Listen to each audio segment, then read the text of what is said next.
Assalamualaikum warahmatullahi wabarakatuh. Assalamualaikum.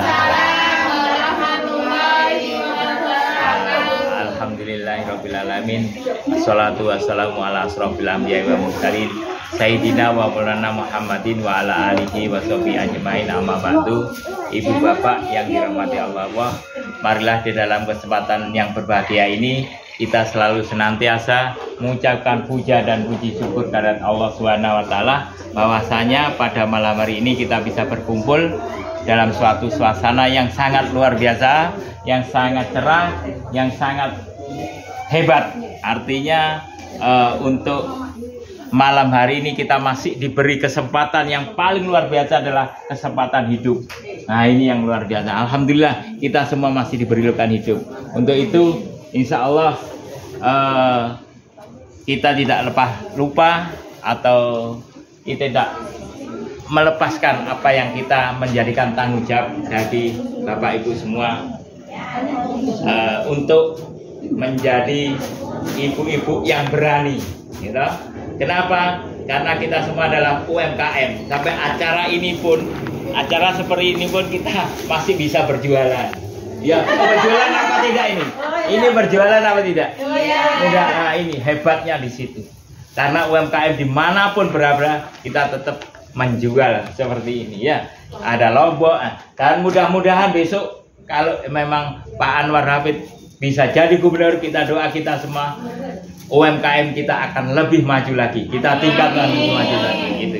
Jadi nanti jangan lupa Bapak Ibu, pada tanggal 27 kita coblos nomor 2. Nah, itu ya. Yang penting itu. Jadi semoga kita semua jangan sampai ibu-ibu nanti meratapi nasibnya menangis bagaimana menyekolahkan anaknya, bagaimana membiayai anak sekolah, untuk berobat, untuk bajunya sekolah, pakaiannya, buku-bukunya. Jadi setelah Pak Anwar Hafid insya Allah oleh Allah diberikan kemenangan, insya Allah itu semua akan digratiskan, termasuk untuk kesehatannya. Nah, kan ya itu.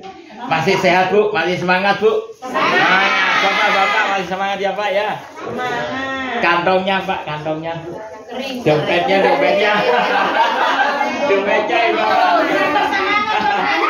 full ya, dompetnya full ya. UMKM harus semangat tuh, full, powerful pokoknya ya. Jadi besok saya ingatkan lagi, insya Allah tanggal 27 November ini tinggal berapa hari lagi. Jangan lupa caranya mencoblos.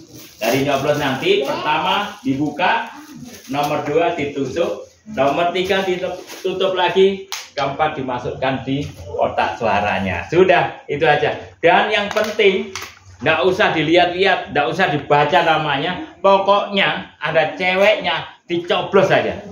Jadi kalau bapak-bapak pasti paham kalau untuk nyoblos ya Pak. Pokoknya ada cewek coblos Pak. Ya, itu. Nah, insya Allah. Dan kami dari tim Barisan Berani tidak pernah, insya Allah tidak pernah untuk memberikan sesuatu uang seperti apa, tidak. Karena nanti ketika kita diberikan sesuatu, uang dan lain-lain, beras, sembako misalkan, ya toh, nanti Bapak Ibu setelah itu akan tidak ada tuntutan lagi ya. Karena apa? Sudah dibeli, mau minta apa lagi? Tapi insya Allah nanti Pak Prof akan dijelaskan ada 9 program kerja dari Bapak Dr. Anwar dan Ibu Reni, ya, itu. Jadi artinya nanti kami berusaha dengan tim Barisan Berani bagaimana untuk bisa menang. Kami sudah keliling seluruh Sulawesi Tengah untuk memberikan penguatan kepada kantong-kantong warga masyarakat, khususnya Trans Jawa, pokoknya daerah transmigrasi semua, mulai Toili, Luwu sampai Ampana, terus pokoknya ada daerah transmigrasi kita. Terakhir kemarin, hari ini adalah di Jonogi. Ini ternyata banyak orang Banyuwangi, ya. Banyuwangi, kalau orang Banyuwangi banyak pecisnya. Iya, iya, amin. Pecis itu uang Pak Prof. Jadi pecis itu uang. Kalau orang Banyuwangi pecis uang. Nah itu ya. Oke, Bapak Ibu, nanti sebentar lagi Pak Prof yang akan memberikan wawasan lagi. Kalau kami hanya memberikan penguatan untuk UMKM kita, bagaimana nanti ke depannya akan jauh lebih maju lagi. Ya, saya rasa gitu Bapak Ibu. Ingat lagi, pada tanggal 27 kita buka, kita coblos nomor 2. Ya sudah, itu saja. Baik, akhirul kalam wa muafiq ila komentar. Assalamualaikum warahmatullahi wabarakatuh. Mari Pak Prof, silakan. Nomor 2. Oke.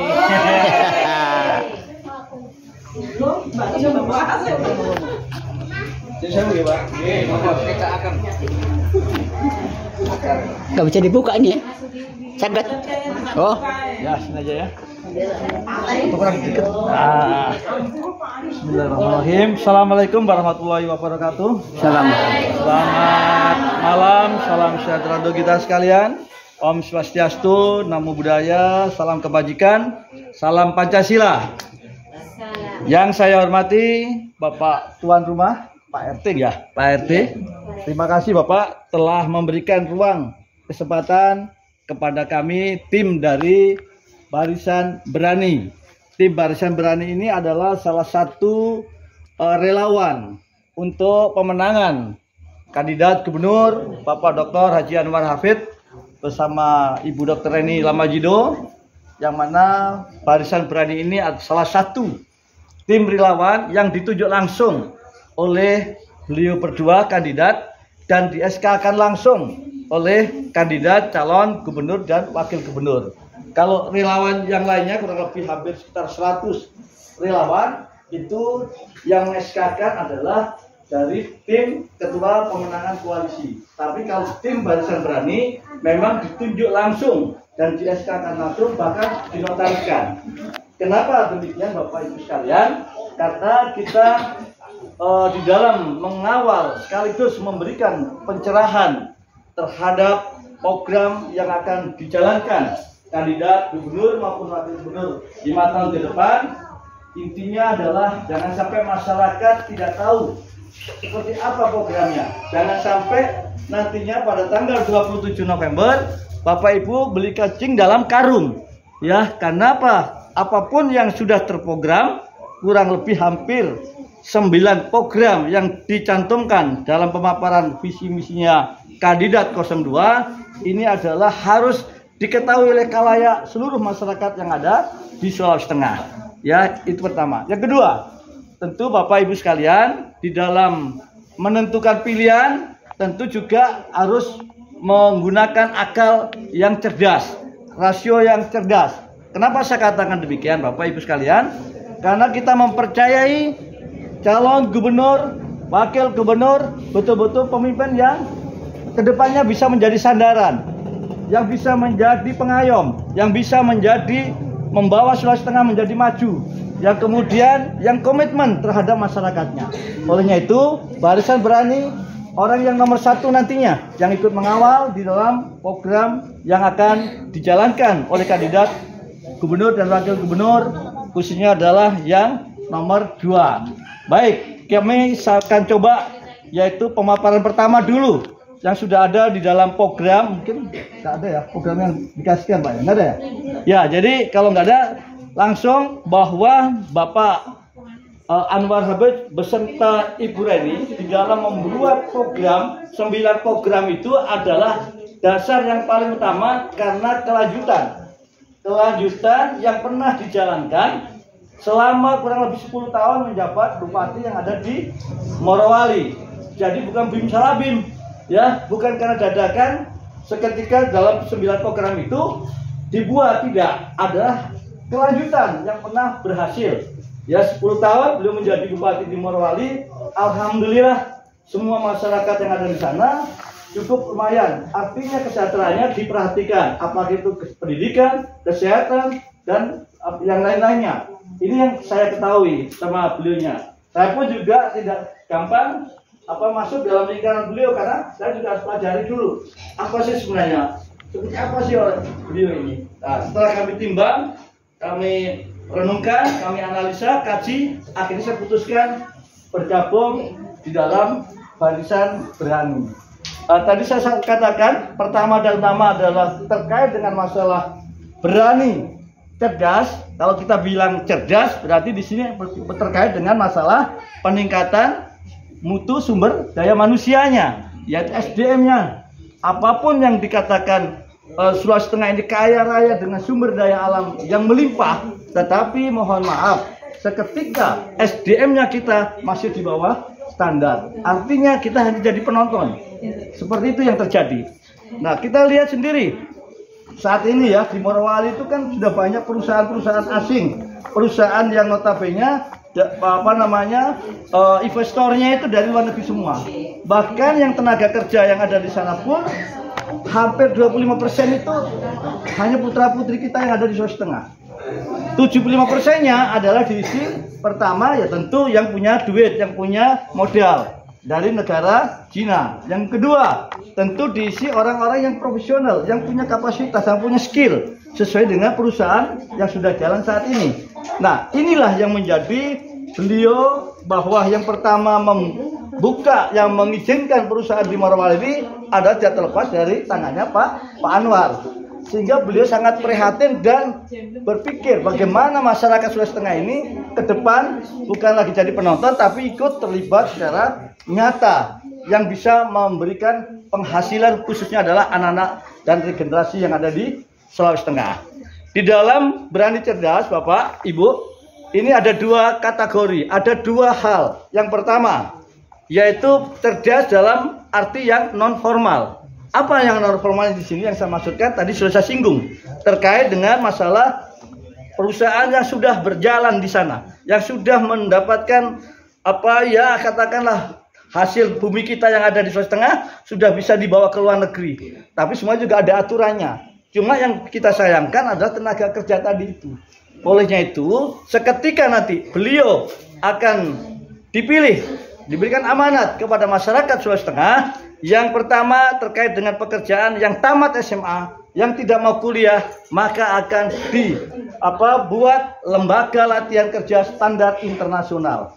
Kenapa lembaga standar internasional? Di sini pasti kita tahu semuanya. Tentu ke depan seketika anak-anak yang dididik, dilatih selama 1-2 tahun, maka akan dipekerjakan yang ada di perusahaan yang ada di Sulawesi Tengah. Bukan cuma hanya di Morowali. Di Parigi Motong juga demikian, di Kota Palu juga ada, Luwuk juga ada. Jadi ini yang beliau bermimpi bahwa jangan sampai ada anak yang tamat SMA tapi nganggur, menjadi pengangguran. Dampak sosialnya juga besar kalau ketika anak-anak muda ini tidak diberdayakan secara profesional. Nah, olehnya itu, Bapak Ibu sekalian, kami hadir di sini adalah salah satu untuk memberikan pemahaman, memberikan solusi seketika punya putra-putri saat ini tamat SMA yang belum mempunyai kesempatan bekerja. Insya Allah mohon doa restunya seketika beliau nanti duduk, tolong nanti didata di sini. Artinya kesempatan yang seperti saya sampaikan dalam skill untuk mendapatkan keterampilan yang siap untuk digunakan bekerja di perusahaan sana supaya sesuai dengan kebutuhan yang di sana pasti akan diterima. Kenapa? Karena pemerintah gubernur nantinya, pemerintah daerah Sulawesi Tengah tentu akan membuat semacam surat pergub yang artinya untuk memanfaatkan, memberdayakan yaitu putra-putri kita yang siap untuk dipekerjakan di sana. Nah, ini peluang yang luar biasa, ya. Yang kedua, kita bicara pendidikan yang formal, ya. Formal ini ya mulai dari SMA, kemudian kuliah S1, S2 dan S3. Ya, yang nggak ada STLR-nya nggak ada. Ya, nggak ada, ya. Jadi Bapak Ibu, tahun depan misalkan anak-anak kita yang mau kuliah, yang mau kuliah itu baik yang sudah kuliah sekalipun, yang mau masuk kuliah pun SPP ditanggung 100% oleh pemerintah daerah Provinsi Sulawesi Tengah. Dalam hal ini adalah kebijakan dari gubernur seketika Pak Anwar terpilih. Ya, mungkin di sini ada yang sudah tamat SMA tapi masuk kuliah baru semester 2 misalkan, atau sebaliknya, mungkin baru tamat masuk S1. Kami nanti ke depan juga akan kerjasama dengan berbagai perguruan tinggi, bukan cuma hanya di Sulawesi Tengah Pak Ibu, mungkin juga perguruan tinggi yang ada di wilayah Pulau Jawa. Kebetulan saya juga salah satu guru besar mengajar di UGM. Nah, untuk masalah nanti di apa yang mau S3, teman-teman saya lihat banyak yang pintar-pintar. Ya, baik itu yang masih usia muda, bahkan yang sudah usia lanjut, itu pintar-pintar banyak setahu saya. Nah, ini peluang, kesempatan. Jangan sampai kesempatan peluang ini diabaikan. Karena apa? Tadi saya sampaikan, SDM ini adalah yang paling utama dan pertama yang harus kita benahi, yang harus kita tunjukkan dulu, yang harus kita berdayakan. Seketika kita tidak sanggup untuk meningkatkan atau menyiapkan SDM yang unggul, yang cerdas, maka kita akhirnya jadi penonton, ya kan? Kalau jadi penonton kan kasihan. Sumber daya alamnya kita makmur, apa kemudian hanya penonton, nggak dilibatkan, nggak diberdayakan. Nah, kemudian Bapak Ibu yang misalkan anaknya masih sekolah SMA, yang masih sekolah SMA atau SMA sederajat lah, SMK, maka beliau sudah berkomitmen ya di dalam Berani Cerdas itu memberikan gratis untuk apa putra-putri kita yang SLTA, SMA sederajat. Ya, digratiskan semua biaya. Kedua, diberikan seragam sekolah.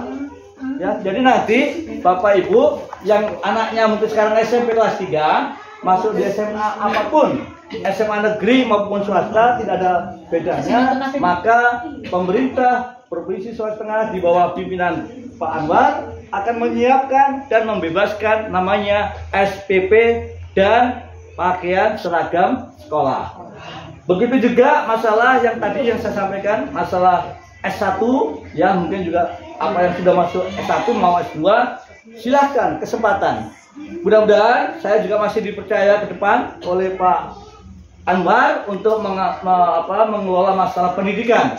Seketika diberikan kesempatan menangani pendidikan, tentu kami juga akan memilah dan memilih mana yang berprestasi, mana yang setengah berprestasi. Kita cari yang intinya bagaimana anak-anak kita ini bisa mendapatkan kesempatan belajar baik di dalam Sulawesi Tengah maupun di luar Sulawesi Tengah atau bahkan di luar negeri sekalipun. Ya, disanggup beliau untuk membiayai itu. Jadi nggak perlu ragu, nggak perlu ke depan apakah ini cuma hanya supaya dipilih, tidak. Ya, tadi saya sampaikan di awal. Saya adalah orang yang pertama yang akan mengawal terkait dengan apa yang saya sampaikan di depan Bapak Ibu sekalian. Ya, nggak usah khawatir, nggak usah ragu. Saya orang pertama nanti yang akan menagih janji seketika beliau tidak amanah atau mengingkarinya. Ya, tapi saya yakin dan percaya beliau ini adalah orang yang taat beragama. Ilmunya agama luar biasa. Kalau boleh saya bilang beliau sama dengan Pak Kiai Ustadz, karena beliau juga dari pondok pesantren. Sehingga dalam tutur kata, etika, ya, dengan berhubungan dengan masyarakat selalu dikedepankan namanya etika berkomunikasi. Ini bisa melihat, misalkan Bapak Ibu pada saat debat kandidat ya, 2 kali debat, coba Bapak Ibu perhatikan kesantunannya. Ya, maaf bisa nggak bandingkan yang lain, tapi yang jelas seperti itulah adanya pemimpin yang diharapkan masalah Sulawesi Tengah yang paham dan bisa mengayomi sebagai bapak yang sebagai kepala daerah yang betul-betul menjadi kepala daerah yang bisa membawa masyarakatnya sejahtera, paling nggak seperti itu. Kemudian Bapak Ibu sekalian, yang kedua yaitu ada namanya Berani Sehat. Berani Sehat ini ada nanti dimunculkan atau digunakan namanya KTP Sakti. Ya, KTP Sakti ini maksudnya begini. Bapak Ibu misalkan di puskesmas atau di rumah sakit umum ya, tanpa membawa BPJS ya, seketika belum dilantik BPJS-nya nggak usah dipakai. Hanya berobat dengan KTP saja sudah dilayani. Ya, bagaimana mekanismenya, cara misalkan pembayarannya, Bapak Ibu nggak perlu memikirkan biaya. Karena apa? Pihak pemerintah provinsi bekerja sama dengan seluruh rumah sakit yang ada di Sulawesi Tengah dan rumah sakit yang ada di luar Sulawesi Tengah. Ini terbukti nyata yang ada saat beliau menjabat Bupati Morowali, Bapak. Kalau mungkin ada keluarga teman di Morowali bisa ditanyakan. KTP bisa digunakan berobat di Makassar. Bahkan berangkat sampai pulang pun ditanggung oleh pemerintah Morowali saat itu. Nah, ini pun juga demikian.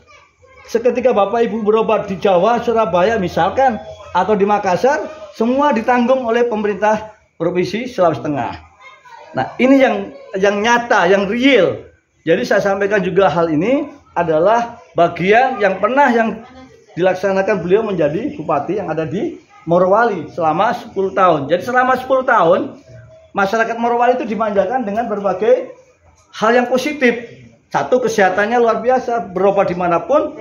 Bahkan ada yang berobat di Palu, di Antaparu, yang orangnya di Morowali meninggal, semua biaya termasuk biaya ambulans sekalipun ditangani dan ditanggulangi oleh pemerintah Kabupaten Morowali. Nah, ini membuktikan kita di sini saja yang di Palu, Pak. Mohon maaf, ada yang keluarga kita meninggal di Palu, dibawa pulang ke rumah membayar ambulannya. Benar nggak, Pak? Bayar kan? Ya, ini yang kita sayangkan. Orang sudah susah masih dituntut untuk diberikan beban membayar itu. Jadi dua visi yang sangat luar biasa berkepihakan kepada masyarakat. Yang ketiga, ada di situ namanya berani berkah, Bapak Ibu sekalian. Berkah ini maksudnya adalah untuk kepentingan tenaga sosial yang berada, yang menangani, yang bekerja sosial di rumah ibadah.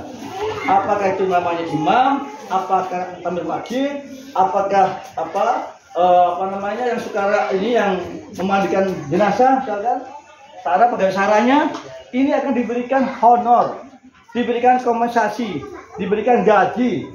Bagaimana penggajiannya? Tentu akan disesuaikan dengan standar UMR yang ada di masing-masing kabupaten. Tentu kalau misalkan Palu dengan kota Sigi, Kabupaten Sigi tentu beda. Karena apa membedakan adalah pendapatan daerahnya. Tentu akan perbedaannya di situ saja. Tapi artinya baik itu gereja, wihara, kelenteng, masjid sama, diberikan hal yang sama. Ya, kemudian ada berani namanya menyala. Ya, berani menyala ini kalau kita lihat di Sigi kan sering mati lampu ya, Pak. Sering mati, bahkan seminggu mungkin ya bisa adalah mati. Sedangkan di Sigi, di Palu juga demikian. Olehnya itu beliau berkomitmen bagaimana cara mengatasi supaya lampu ini tidak mengganggu, supaya anak-anak kita yang belajar juga terganggu. Kemudian yang tadi UMKM yang lagi memproduksi juga terganggu. Maka solusinya adalah kalau tidak ada kabel listrik PLN, maka akan digerakkan dengan namanya tenaga surya. Nah, kalau tenaga surya kan aman, nggak mengganggu segala macam, tapi adalah itu bisa mengatasi seketika PLN, ya, jaringan PLN-nya, listrik PLN akan padam, misalkan seperti itu. Kalau tenaga surya 24 jam, Pak, ya, nggak akan mati. Paling kalau mati rusak ganti baterainya. Kira-kira begitu gambarannya. Jadi luar biasa seperti itu. Nah, mungkin sementara ini dulu kami dengan senang hati karena kami mewakili Pak Gubernur, ya, tentu pulang harus membawa oleh-oleh dari Bapak Ibu semuanya. Saya berharap sekali bisa diberikan oleh-oleh dari Bapak Ibu semua. Oleh-olehnya apa, Bapak Ibu? Yaitu pertanyaan. Ya, pertanyaan, aspirasi apapun yang Bapak Ibu inginkan, yang Bapak Ibu sesuaikan dengan kondisi yang ada di Kabupaten Sigi, khususnya yang ada di Desa Jonoge. Karena apa? Ini live, Pak. Jadi kami nggak bisa membohongi Bapak Ibu semua, dan Pak Anwar juga melihat langsung, yang melihat apa yang menjadi pertanyaan-pertanyaan, apa yang diinginkan oleh masyarakatnya. Kenapa? Seketika beliau diberikan amanah 5 tahun ke depan, perjalanan itu ibaratnya rel itu berjalan sesuai dengan rel yang ada. Tidak karena pengaruh bisikan A, bisikan B, bisikan C, atau tim suksesnya, enggak seperti itu. Jadi fakta nyata ini yang membuktikan nanti akan menjadi sebuah dokumen yang sebagai pijakan beliau akan mengambil kebijakan saat menjalankan roda pemerintahan yang ada di Sulawesi Tengah. Ya, selesai ini dulu, nanti kita lanjutkan lagi. Kita tunggu pertanyaan-pertanyaan yang terkait dengan masalah program-program yang sudah dipastikan 9 itu adalah insya Allah akan dilaksanakan secara keseluruhan. Walaupun tidak maksimal 100% dari satu program, paling enggak 90 sampai 80% itu akan tercapai. Ya, nggak ada manusia yang sempurna di dalam melaksanakan. Tapi insya Allah mudah-mudahan dengan tim yang kuat, dengan amanah yang kuat, yakin apapun yang Bapak Ibu sampaikan akan terrealisasi di dalam kebijakan Pak Gubernur ke depan. Silakan Bapak Ibu, kami silakan tanya. Ya, silakan Pak. Waalaikumsalam. Nama saya Gayon. Siapa Pak? Pak Gayon. Oh, Pak Gayon, ya. Pekerjaan saya petani. Baik, Jadi yang saya tanyakan ini masalah pertanian. baik. Dari program-programnya Pak Anwar itu bagus. Tapi saya kok nggak mendengar masalah pertanian. Yang saya pertanyakan, keperpihakannya Pak Gubernur di masalah pertanian ini sejauh mana? Dan kalau seandainya nanti bisa jadi gubernur, bisa nggak kira-kira masalah pupuk ini itu dipermudah? Karena sekarang ini Pak, di pertanian ini itu kendala pupuk. Ya. Dan saya harap kedepannya nanti di pertanian ini itu apa ya, masalah di pasaran itu juga harus dipikirkan. Karena kebanyakan begini, petani dengan hasil yang berlebihan pasti akan jatuh, itu sudah hukum pasar. Bagaimana caranya supaya harga pertanian ini itu tetap stabil? Ya. Jangan sampai petani ini ruginya itu sampai utang Pak. Kan kebanyakan petani di Sigi ini, ya, kebanyakan petani yang dimodali oleh pedagang. Baik. Ya. Terima kasih Pak. Baik, terima kasih. Pertanyaan yang bagus sebenarnya. Akan ada kelanjutan dari tadi saya sampaikan, masih ada Berani yang belum saya sebutkan. Bapak, pertanyaan Bapak ini masuk di Berani Sejahtera Pak. Sebenarnya cuma masih saya kasih 4 dulu, baru pindah gitu. Tapi bagus. Ya, dengan pertanyaan ini memang kita memahami bahwa sesuai kondisi yang ada di Desa Jonoge ini kan mayoritas, mohon maaf kalau tidak salah, petani. Ya, petani yang boleh dibilang cukup sukses. Sebelum gempa pun saya juga sering datang ke sini dulu Pak, masih dengan Pak Dipaimun ya. Saya sering ke Pak Dipaimun, ada kegiatan pastinya diundang. Jadi intinya dengan Berani Sejahtera itu adalah satu, bagaimana masyarakat yang ada di pedesaan, petani yang ada di pedesaan, petani yang ada di kota sekalipun akan diperhatikan terkait dengan kelangkaan pupuk. Ya, kelangkaan pupuk ini memang jadi fenomena, jadi hal yang tidak asing lagi Pak. Bukan cuma hanya di Kabupaten Sigi, bahkan hampir seluruh tran yang saya datangi juga demikian. Intinya satu, bahwa beliau akan menjamin kelangkaan pupuk itu mungkin insya Allah sudah tidak akan dihapuskan itu kelangkaan itu. Yang kedua, beliau akan memberikan yaitu peralatan yang modern Pak. Kalau saat ini supaya apa? Ada peralatan modern karena supaya milenial, anak-anak muda ini mau bergerak, mau bekerja. Kalau selama ini kan petani, kategori petani ini kan orang-orang tuanya saja, tapi anak-anak enggan untuk ke sawah. Karena apa? Yang masih sistem pengelolaannya tradisional. Ini juga kita nggak nyalakan juga. Tapi seketika semua dikendalikan dengan peralatan yang modern, saya yakin anak-anak muda pun akan tertarik. Nah, kemudian harga pasar ini sangat penting Pak. Jadi harga pasar nanti akan dikendalikan oleh pimpinan, oleh kepala daerah, gubernur, bekerja sama dengan para petani-petani yang ada di wilayah Sulawesi Tengah. Intinya swasembada pangan ke depan, apakah itu hasil padi, apakah itu hasil perkebunan, apalagi kita juga sudah komitmen Sulawesi Tengah sebagai penyangga pangan yang ada di IKN. Ini artinya pemerintah akan hadir serius untuk bisa mengatasi persoalan yang seperti Bapak tanyakan tadi. Kira-kira begitu ya Pak ya? Baik, kita bahas Pak. Makasih ya. Yang lain Pak, silakan. Ibu.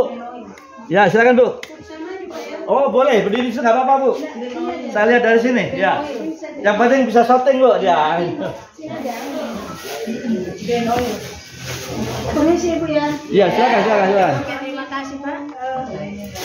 Nama saya Ibu Isnani, saya dari Sidera Pak. Oh, Sidera. Karena ceritanya dengan nomor 2. Oh, amin ya.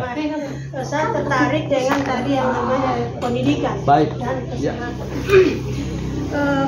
Kemarin ini hanya bukan pertanyaan, saran ya Pak ya. Ya. Untuk Berani mungkin disampaikan ke pemerintah nanti. Baik, insya Allah ya. kalau jadi ini masalah kesehatan. Kemarin kan sudah dicanangkan itu masalah pengobatan gratis, Ya. seperti BPJS Ya. dan Ya. lain sebagainya. Tapi kenyataannya itu kalau pernah saya masuk rumah sakit, Pak, ya, sampai di sana ini kartu sudah tidak aktif, Ya. mesti harus diaktifkan lagi. Ya, Sementara ini yang sakit ini, Pak, sudah Ya, butuh perawatan ya. butuh perawatan. Baik, ya, ya. Jadi kan yang kami inginkan, Pak, tidak usah terlalu berbelit-belit, harus ke sini, harus ke sana, ke desa, ke sosial. Ya, ya. Yang kami inginkan langsung saja ditelepon ke sana supaya kita ini langsung ditangani. Baik. Itu saran Baik, kita yang pertama. baik, baik, ya. Kemudian masalah pendidikan, Baik. masalah anak kuliah gratis. Yang kemarin itu ada namanya KIP. Nah, di desa kami itu ada juga yang mendapatkan KIP. Tapi tetap juga masih dipersulit kalau kita kuliah. Masih disuruh lagi harus diaktifkan, harus ke dinas, harus Oke, ke sini. ya, ya. Sementara anak-anak ini sudah butuh persyaratan. Ya. Seperti itu kami ini dapat sarannya kami kita langsung disampaikan, tidak usah lagi melalui proses, bisa juga sih Pak melalui proses tapi jangan terlalu lama. Keburu anak-anak mau ikut ujian, nah sampai sekarang tadinya itu anak-anak tidak gol masuk KIP. Ya, ya, ya. Ada 3 orang itu Pak yang Baik, isi daerah. baik, ya. Itu Pak saran Baik, saya. ya. Terima kasih. Terima kasih Ibu yang mewakili masyarakat dari Sidera Ibu ya, dari Sidera. Jadi saya sampaikan bahwa terkait dengan masalah kesehatan Bapak Ibu, nanti yang akan ngopeni, ngopeni pasti Pak Jawa tahu ya, ngopeni yang akan mengurus 100% terkait dengan masalah kesehatan itu adalah Wakil Gubernur Ibu Reni Lamajidu. Karena apa karena beliau ini kalau boleh saya bilang sudah layak kalau disebut seorang profesor di bidang kesehatan. Kenapa? Karena beliau ini dari nol, dari pegawai dasar nol, selaku dokter umum, kemudian menjabat di Puskesmas, di dulu kalau nggak salah pertama, kemudian juga pernah jadi kepala dinas, jadi kepala rumah sakit, direktur di Anutapura, kemudian di Undata, terus kemudian kepala dinas kesehatan provinsi, dan yang terakhir beliau menjabat sebagai wakil wali kota. Artinya apa Bapak Ibu? Bahwa beliau berdua sudah berkomitmen untuk kesehatan, maka Pak Anwar Ibu Reni akan membangun rumah sakit standar internasional. Ya, kenapa membangun rumah sakit standar internasional? Supaya masyarakat kita yang ada di Palu, Sulawesi Tengah, ini bisa merasakan seperti apa sih rumah sakit yang standar internasional itu, dan supaya tidak juga lari ke luar negeri. Karena nggak sedikit warga Sulawesi Tengah ini lari ke Singapura, Pak. Lari ke Korea untuk mempercantik dirinya, ya, untuk ganti jantungnya, bermacam-macam. Sehingga beliau sudah berkomitmen untuk melayani masyarakat Sulawesi Tengah nanti, yaitu dengan menambah rumah sakit standar internasional. Itu pertama. Yang kedua, beliau juga sudah akan menyiapkan, kalau selama ini Pak Ibu di Puskesmas tidak ada dokter spesialis, benar nggak Bu? Yang ada dokter umum. Dokter umum pun di Puskesmas itu untung-untungan kadang-kadang ada, kadang-kadang tidak. Sehingga beliau membuat semacam komitmen setiap Puskesmas akan diberikan dokter spesialis supaya melayani paling tidak di tingkat paling awal, yaitu di Puskesmas. Seketika misalkan di Puskesmas tidak mengatasi, mungkin karena peralatan, maka akan dirujuk ke rumah sakit yang ada umum atau mungkin rumah sakit standar internasional sekalipun. Itu adalah cukup, tadi saya bilang ya Bu, cukup hanya membawa KTP. Ya tadi tidak ada lah kita terbengek mau diminta ini dan itu, pembayarannya pun tidak ada. Kenapa? Karena pemerintah provinsi ke depan akan kerjasama dengan rumah sakit tadi. Sehingga dengan KTP tadi beban biaya inap, obat-obatan, ya termasuk pulang, ya itu ditanggung oleh Pemda. Jadi pulang ibu tinggal orangnya saja, ya tinggal menandatangani bahwa dirawat, selesai perawatan, pulang, nggak ada lagi dibebankan apapun, satu rupiah pun nggak akan dibebankan. Ya ini luar biasa. Kalau menurut saya kandidat yang berani, hanya berani yang nomor 2 yang bisa memberikan nyata nantinya ke depan. Kemudian pertanyaan yang kedua terkait dengan pendidikan. Ya pendidikan itu Bu sebenarnya hanya 4 persyaratannya, nggak seperti yang dibayangkan bermacam-macam. Apa pertama? 1, bahwa mahasiswa sudah dinyatakan benar jadi mahasiswa, punya namanya kartu mahasiswa. Ya, kalau nggak punya kartu mahasiswa bukan mahasiswa, ya kan? Ya, kedua, harus ada surat keterangan aktif yang dikeluarkan pihak kampus bahwa benar mahasiswa ini sementara dalam melaksanakan akademisnya. Nah, ketiga, KTP, tempat kartu keluarga. Kenapa ada KTP dan kartu keluarga? Jangan nanti ada siluman. Maksudnya gini, siluman itu titipan. Misalkan ponakan saya dari Jawa sampai ke Palu, kemudian tak ikutkan beasiswa itu. Padahal dia tidak tergolong sebagai penduduk Sulawesi Tengah. Nah, ini yang kita jaga juga, hati-hati. Ya, tidak boleh. Kalau memang Sulawesi Tengah boleh. Nah, kemudian Bapak Ibu sekalian, yang ditanggung, saya ulang ya supaya nggak salah paham, yang ditanggung oleh pemerintah provinsi yaitu SPP.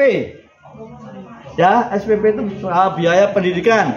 Ya, itu kalau di S1 misalkan contoh 8 semester yang ditanggung. Kalau S2 ditanggung 4 semester. Kalau S3 ditanggung 6 semester. Nah, bagaimana kalau misalkan mahasiswanya sudah lewat dari 8 semester? Nah, semester 9 dan 10-nya ditanggung oleh mahasiswa karena udah melalui melebihi tadi. Nah, yang S3-nya udah 10 semester ini. Karena ada Pak yang ambil S3 sampai 11 semester nggak selesai. Ya, artinya itu tergantung dari tergantung dari individu masing-masing ya. Saya alhamdulillah saat itu 6 semester ya selesai tepat waktu. Ya, kemudian S2 saya juga 18 bulan saya selesai saat itu. Artinya pemerintah, tadi saya kembali ke pemerintah, yang ditanggung adalah hanya SPP. Tapi ada pengecualian. Ada pengecualian Bapak Ibu. Ya, tolong ya diperhatikan. Ada pengecualian yang selain hanya SPP tadi. Apa? Misalkan anak ini pintar sekali. Orang tuanya katakan memang tidak mampu, atau anak yatim sekalipun, anak yatim piatu, anak yatim. Insya Allah mau SPP atau biaya hidupnya atau tempat tinggalnya akan ditanggung oleh Pak Anwar selaku gubernur. Ya, terpengecualian tadi. Persyaratannya apa? Sederhana, minta surat keterangan tidak mampu dari pihak desa, kantor desa atau kelurahan. Ya, dilampirkan. Nah, insya Allah itu akan dibantu dan sepenuhnya dapat beasiswa yang full. Ya, kalau yang lainnya tadi hanya SPP toh. Tapi seketika anaknya pintar, cerdas, ya menjadi kebanggaan masyarakat Sulawesi Tengah. Saya yakin 100% bahwa beliau akan memberikan selain SPP tadi. Saya yakin, insya Allah beliau ini dengar ini ya. Ini karena live ini Bapak Ibu, jadi beliau dengar, yakin beliau akan amanah dan mendengar apa yang jadi keluhan-keluhan yang ada yang masyarakat ini. Selesai itu ya pertanyaan Ibu dari Sidera. Sudah pas Bu? Terima kasih. Yang lainnya silakan Bapak. Ada lagi? Ya, Ibu yang lainnya UMKM biasanya. Karena UMKM ini kalau masalah permodalan ada Pak Ketuanya. Jadi gak usah khawatir. Ini nanti kalau nggak habis diborong Pak Ketua ini. Amin ya Pak, Ibu, amin ya.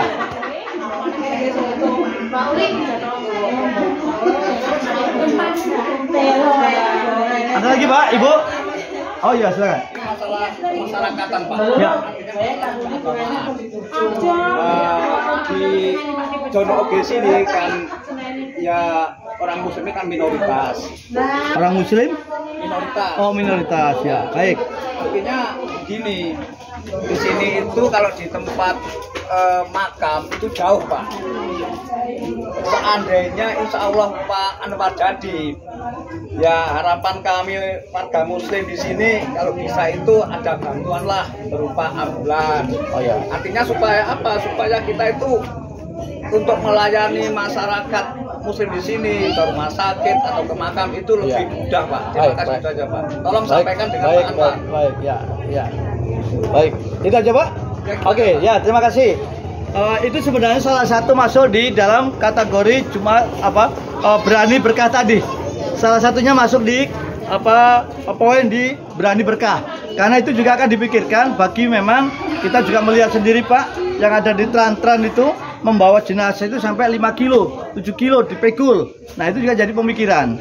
Nah, itu nanti akan dikoordinasikan oleh beliaunya dengan dinas yang terkait. Bisa apakah dinas sosial ya atau mungkin dengan biro umumnya, biasanya seperti itu. Tapi paling tidak begini, Bapak Ibu nanti ya kalau semua tadi yang diusulkan, yang diinginkan ya bisa terrealisasi seketika Bapak Ibu punya komitmen dan bisa menjadi penumpangnya berani. Ya kan? Kalau nggak jadi penumpangnya berani, bagaimana usulan tadi bisa terrealisasi? Nah, ini ada timbal baliknya. Ya, penumpangnya masuk di berani, kami yang cari penumpang juga menjamin keselamatan dari penumpang yang masuk di berani. Ya, artinya karena imbal baliknya. Iya. Jadi dari sana, dari sini juga saling menguntungkan. Betul. Kira-kira begitu Jangan gambarannya. sampai kita mendorong mobil terima kasih. Oh, ya. Jadi kebanyakan kan seperti itu Pak sekarang. Betul, ya. Banyak omong-omong, tapi kenyataannya tuh terima kasih. Ya. Gitu, Pak. Makanya Jadi, tadi Bapak, tolong kalau memang ini terrealisasi lah, jangan bohong-bohongan, maksudnya gitu loh Pak. ya.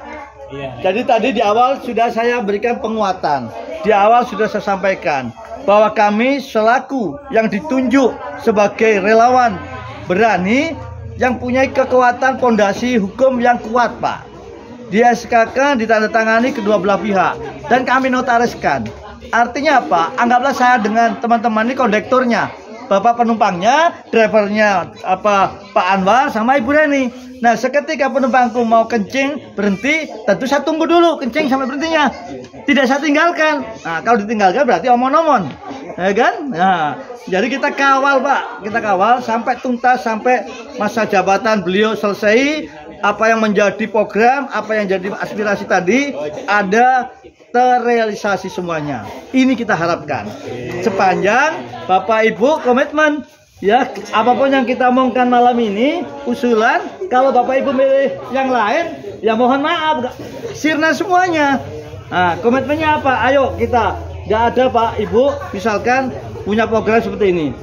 Ada beberapa saya pesan buat Bapak Ibu sekalian, karena saat ini di media sudah mulai perang narasi Pak. Perang narasi yang sifatnya adalah menjatuhkan lawan satu dengan lawan yang lainnya. Termasuk Pak Dr. Anwar sendiri sudah dihasut, difitnah dengan berbagai cara. Kenapa Bapak?